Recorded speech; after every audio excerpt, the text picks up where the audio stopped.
بلکہ اگر اللہ نہ کرے کسی نے جادو کر دیا ہو، کسی نے جو وہ آپ کو شہر میں گرفتار کر دیا ہو، آپ کی بچی کو رشتے نہیں آتے ہو، اگر اسی طرح آپ کے شوہر کی روزی نہیں چلتی ہو، میاں بیوی کے اندر نفرت ہو، میاں بیوی کے اندر تعلقات اچھے نہ ہو، تو علاج اور معالجے کے ذریعے سے کہیں اور جانے کی بجائے ایک آسان طریقہ آپ کو بتا دیا جاتا ہے، اپنی حاجتوں کو اپنے اللہ کی بارگاہ میں پیش کرنے کی کوشش کریں۔ یہ اسلام ہی ہے جو انسان کا تعلق براہ راست اللہ سے جوڑتا ہے۔ ہمارے یہاں اللہ رب العزت سے مناجات کرنا بہت آسان ہے، اللہ رب العزت کو پکارنا بہت آسان ہے۔ ہمارے یہاں یہ چیز نہیں ہے کہ فلاں کو ساتھ لے کر کے جاؤ گے تو ہی خدا کی بارگاہ میں کھڑے ہو سکتے ہو، اور فلاں کے ذریعے سے جاؤ گے تو ہی اللہ کی بارگاہ میں کھڑے ہو سکتے ہو۔ نہیں، ہم تو اللہ رب العزت سے ہم کلام اس سعادت کے ساتھ ہو سکتے ہیں کہ ادھر ہاتھ اٹھایا،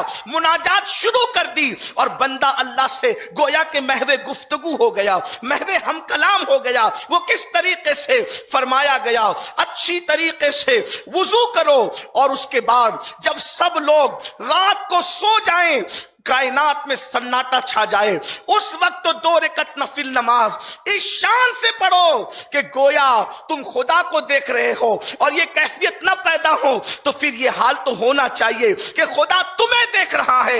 انت عبد اللہ کانک ترا فإن لم تکن ترا فإنہ یراک۔ اللہ اکبر، کہ اللہ تمہیں تو دیکھ ہی رہا ہے۔ آقا ارشاد فرماتے انت عبد اللہ کانک ترا فإن لم تکن ترا فإنہ یراک، گویا تم اللہ کو دیکھ رہے، اور یہ کیفیت نہیں ہوتی تو یہ سوچو کہ اللہ تمہیں دیکھ رہا ہے، اور وہ تو تمہیں دیکھ ہی رہا ہے۔ ہمارا رب ہماری شہرک سے زیادہ قریب ہے، نحن اقرب الیہ من حبل الورید، ہماری شہرک سے زیادہ قریب۔ ہم سے بڑھ کر خوش نصیب کون ہے کہ خدا ہماری شہرک سے زیادہ قریب ہے، اور اس کا محبوب ہماری جانوں سے زیادہ قریب ہے۔ النبی اولا بالمومنین من انفسہم، مومنوں کی جان سے زیادہ محبوب کو قریب کر دیا گیا ہے۔ فرمایا گیا جب رات کو سب سو جائیں اس وقت تو اچھی طرح وضو کرو، اور خلوص نیت کے ساتھ 2 رکعت نماز پڑھو، اور 2 رکعت نماز پڑھ کر اب اس کے محبوبوں کا وسیلہ، اور خاص طور پہ سارے محبوبوں میں سب سے عظیم محبوب سید المعصومین، سید المحبوبین مصطفیٰ جان رحمت کا وسیلہ پیش کر کے پہلے اپنے گناہوں سے معافی طلب کرو، اور اس کے بعد اس یقین سے اللہ کو پکارو کہ کوئی میری فریاد کو سن رہا ہے۔ کسی نے مجھ سے وعدہ کیا ہے ادعونی استجب لکم، مجھ سے مانگو میں تمہیں عطا کروں گا۔ اس یقین کے ساتھ سب کا وعدہ جھوٹا ہو سکتا ہے، رب کا وعدہ جھوٹا نہیں ہو سکتا، اور اس کے بعد پورے یقین سے محبوب کا وسیلہ دے کر کے مانگو۔ نہ ملے تو پھر کہنا ہمیں کسی اور دروازے پر جا کر ایمان کا سودا کرنے کی ضرورت نہیں ہے۔ آپ اپنے گھر میں مصلی پر بیٹھ کر اپنے اللہ سے فریاد کرنا سیکھو، اپنے اللہ سے مناجات کرنا سیکھو۔ ارے جس نے مانگا یقین کے ساتھ میرے اللہ نے عطا کیا۔ یہ بات جو تمہارے دل و دماغ میں بٹھائی گئی ہے کہ ہم تو گنہگار ہیں، ہماری دعا کیا قبول ہوگی، ہم تو گنہگار ہیں اور ہماری فریاد کیا قبول ہوگی، یہ غلط ہے۔ دعا کی قبولیت کے لیے نیک ہونے کی ضرورت نہیں ہے، دعا کی قبولیت کے لیے اللہ پر یقین ہونے کی ضرورت ہے۔ جو یقین سے مانگتے ہیں اللہ انہیں ضرور عطا کرتا ہے۔ اگر گھر میں نا اتفاقی ہے، ہمیں کسی منتر جنتر کی ضرورت نہیں، اپنے اللہ سے دعا کرو۔ وہ اللہ ہے جو اللہ اکبر ایک ننھے سے بیج کو جو مردہ ہے، نہ چل سکتا ہے، نہ بول سکتا ہے، نہ سانس لے سکتا ہے، ایک ننھے سے بیج کو زمین میں دفن ہونے کے بعد اتنی طاقت عطا کرتا ہے کہ وہ زمین کو پھاڑ کر کے کوپل کی شکل میں نکلتا ہے۔ جو بیج کو اتنی طاقت دیتا ہو، کیا وہ ہمارے درمیان محبتوں کے بیج نہیں بو سکتا؟ کیا وہ ہمارے درمیان محبتوں کی بہاریں نہیں لا سکتا، اور کائنات میں محبتیں کس کی وجہ سے ہے؟ اسی کی مرضی سے ہے۔ اگر وہ چاہے تو ماں اور بچے میں محبت پیدا کر دے، اور وہ نہ چاہیں تو جنم دینے کے بعد بچے کو ماں ہاسپٹل میں پھینک کر کے بھاگ جاتی ہے۔ وہی ماں ہے، ایک جگہ ماں جان دے رہی ہے، دوسری جگہ پھینک کر کے بھاگ رہی ہے۔ تو یہ کس کا نظام ہے؟ یہ اسی کا نظام ہے۔ وہ چاہے تو اتنی ممتا پیدا کر دے کہ ماں اپنے بچے پہ سب کچھ قربان کر دے، اور اگر وہ چاہے تو اللہ رب العزت ممتا نہ پیدا کرے تو ماں خود بچے کی جان لینے کے لیے تیار ہو جاتی ہے۔ تو یہ سب اللہ کا نظام ہے۔ اللہ رب العزت محبتیں بھی پیدا کرتا ہے، وہ محبتیں اٹھاتا بھی ہے۔ اس لیے اگر نفرتوں کا ماحول ہے، اللہ سے فریاد کرو۔ بچیوں کو رشتے نہیں ہیں، اللہ سے فریاد کرو۔ بس شرط اتنی ہے، محبوب کو وسیلہ بنا کر۔ کسی نے بہت اچھی بات کہی تھی، دعا کر خدا سے دعا کر، مگر مصطفیٰ کو وسیلہ بنا کر، حضور کو وسیلہ بنا کر مانگو گے سارے مسائل حل ہوتے نظر آئیں گے۔ حضور غوث پاک کو وسیلہ بنا کر مانگو گے سارے مسائل حل ہوتے نظر آئیں گے۔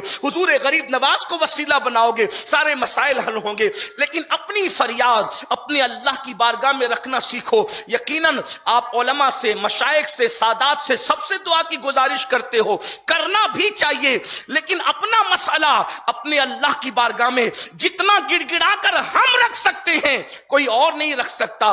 دعائیں سب کی لینا چاہیے، مگر خود بھی دعا کرنا چاہیے۔ اور ساری دعاؤں میں سب سے مقبول جو دعا ہے، قرآن کہتا ہے فَإِنَّ مَعَ الْعُسْرِ يُسْرًا إِنَّ مَعَ الْعُسْرِ يُسْرًا فَإِذَا فَرَغْتَ فَانْصَبْ وَإِلَىٰ رَبِّكَ فَارْغَب۔ ہر مصیبت کے بعد راحت ہے، اور بے شک ہر مصیبت کے بعد دوہری راحت ہے۔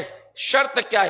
فَإِذَا فَرَغْتَ فَانْصَبْ، جب نماز سے فارغ ہو جاؤ، وَإِلَىٰ رَبِّكَ فَارْغَب، تو دعا میں محنت کرو، دعا میں گڑ گڑاؤ۔ نماز کے بعد کی دعا کی سب سے زیادہ اہمیت ہے۔ بلکہ جنہوں نے ایک صاحب تو ایسے تھے جن کی آنکھیں نہ تھی، نابینا ہو گئے تھے، انہوں نے اللہ کے رسول علیہ السلام سے عرض کی، یا رسول اللہ صلی اللہ علیہ وآلہ وسلم، میں چاہتا ہوں کہ مجھے آنکھیں مل جائے۔ اللہ کے حبیب علیہ السلام نے فرمایا کہ اگر صبر کرو تو جنت ہے۔ انہوں نے عرض کی، یا رسول اللہ صلی اللہ علیہ وآلہ وسلم، مجھے آنکھیں چاہیے۔ تو اللہ کے حبیب علیہ السلام نے طریقہ عطا فرمایا۔ ہمارا ایمان ہے اگر حضور علیہ السلام ہاتھ رکھ دیتے تو انہیں آنکھیں مل جاتی۔ جب حضرت عیسیٰ کے ہاتھ رکھنے سے اندھوں کو آنکھیں مل سکتی ہے تو جان عیسیٰ کی شان ہی جدا ہے۔ اللہ اکبر۔ بلکہ وہ مسیحا نہیں، جان مسیحا ہے، مگر میرے آقا نے ہمیں طریقہ عطا فرمایا۔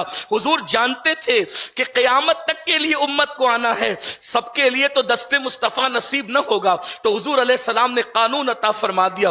فرمایا اچھی طرح سے وضو کر، اور وضو کرنے کے بعد 2 رکعت نفل پڑھ، اور اس کے بعد پھر حضور نے اپنے وسیلے سے دعا کرنے کا حکم دیا۔ میرے آقا فرماتے یوں اللہ کو پکار، اللہم انی اسألک واتوجہ الیک بنبیک سیدنا محمد صلی اللہ علیہ وآلہ وسلم نبی الرحمہ، یا رسول اللہ انی توجہت الی ربک فی ھذی حاجتی لتقضی لی۔ اس طریقے سے، اور پھر اس کے بعد اپنی حاجت کو پیش کرنے کے بعد فشفع فی کہے، اور یوں آقا کریم صلی اللہ علیہ وسلم کا وسیلہ پیش کرے۔ وہ صحابی نے ایسا ہی کیا۔ جب انہوں نے کیا، اللہ نے ان کی آنکھوں کو روشن فرما دیا، ان کی آنکھیں روشن ہو گئی۔